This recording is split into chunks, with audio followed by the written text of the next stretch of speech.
Welcome to the Common Man Football Show. My name is James Coburn, and today's episode we're going to be talking about Calvin Johnson, the former wide receiver of the Detroit Lions.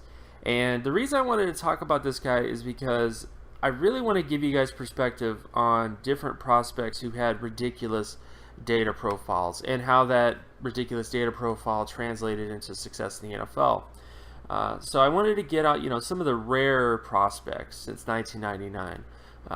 In terms of athleticism data, in terms of production data, in terms of all that kind of data, just to give you some, landmarks. When you get into the NFL draft, you need to know how rare a prospect is in terms of everything, because you're trying to figure out, okay, you're not only trying to figure out, okay, how good is this player relative to the draft that I'm picking him, but you also need to know how rare this prospect is in comparison to the last 10 years, 15 years, 20 years, and make decisions based on that information. Because when you get really good at accurately predicting who are going to be those special prospects in each different draft class, you have potential to double down and get multiple special prospects, potentially.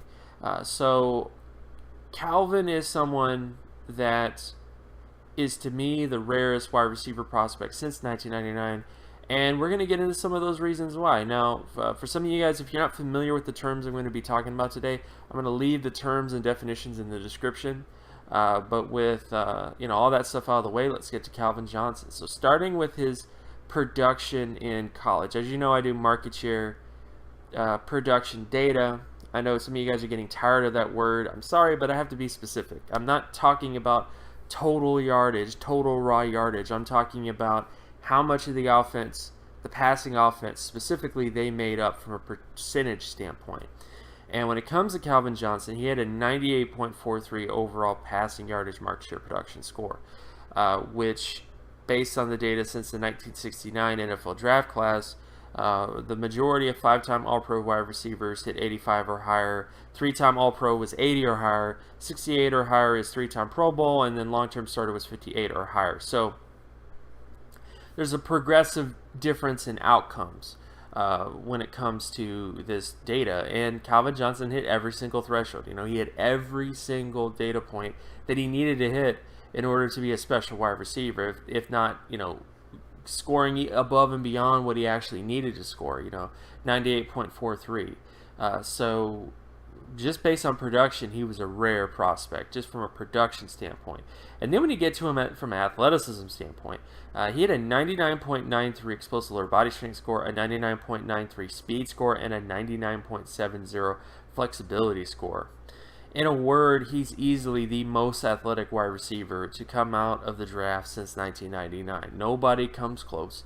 Nobody even gets in the same ballpark. He's one of one. Like, there's only one of these things. A 6'5" wide receiver who's almost 240 pounds, who runs like a deer, jumps out of the house. Like, it's crazy. It's ridiculous. So, based on athleticism alone, rare prospect, on top of the old physical characteristics, which, I don't want to get too much into those just because they're less predictive than the other things, but, you just have to add that other package in that, that not only was he productive, not only was he super athletic, he also just had the size and overall, arm length and everything else just kind of fit into a neat little package with him. So that's why he's such a rare prospect on paper, on top of just the draft in general. And then when you get to his actual NFL production, when you look at his overall NFL production, he had 8 finishes in the top 10 percentile. So basically, 8 seasons of his career, he was in the top 10. He was in the top 10 of wide receivers when it comes to his production at the NFL level. On top of having 6 finishes that were in the that were strength of schedule adjusted seasons. So basically, he had seasons where he was really productive, and he played a tough strength of schedule as well. That was in the 90+ percentile area, basically a top 10 wide receiver when it comes to production adjusted for strength of schedule.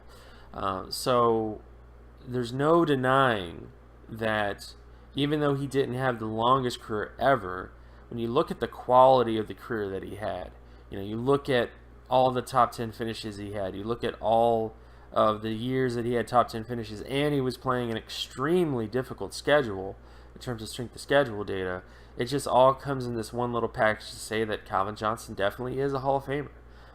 Not only because of what he brought to the table in terms of such a unique athlete in the NFL, not on top of, you know, the unique sort of physical characteristics that he had, you know, not only all those other sort of aspects, but I mean, he is easily, you know, easily, based on his production in the NFL and the other sort of factors and the athleticism and all the other sort of stuff, easily someone that should be considered one of the best wide receivers in the NFL over the last 50, 60 years in terms of what he was able to accomplish. So I hope this video gives you some perspective on guys like this. Again, you know, a lot of people, you know, I get this a lot, you know, why are you comparing this guy to Calvin Johnson? Why are you comparing him to this other sort of prospect a lot? And I think what a lot of people are missing, they're missing the point in that, you know, you need to know what eliteness is. You need to know what special is. Because if you don't know what special is, if you're constantly trying to grade people on a curve, you're not going to get the pick right.